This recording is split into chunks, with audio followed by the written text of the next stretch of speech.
В 5-й гимназии состоялся концерт «Волшебное королевство музыки». Организовали его своими силами педагоги и ученики детской музыкальной школы. В программе приняли участие 9 ребят и 5 волшебных инструментов – скрипка, цимбал, домбра, баян и аккордеон. Зрителями и слушателями стали ученики 2-х классов.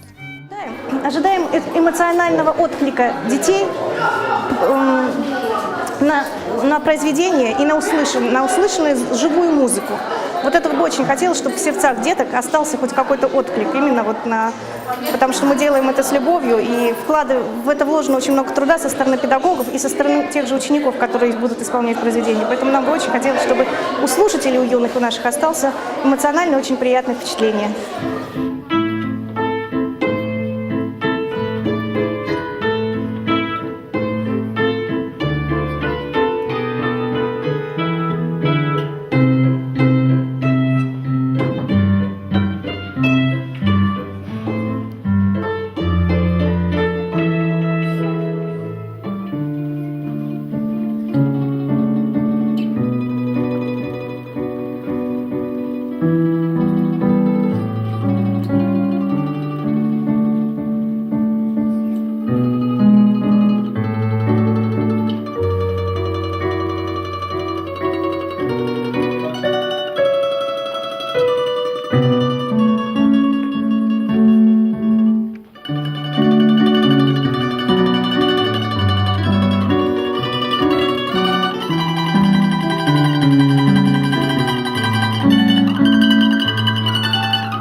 Как сказал один из героев фильма сказки «Золушка», «Я не волшебник, я только учусь». Так и наши герои, участники концерта, пока только учатся, но верится, что однажды они по-настоящему овладеют мастерством волшебного исполнения на музыкальных инструментах.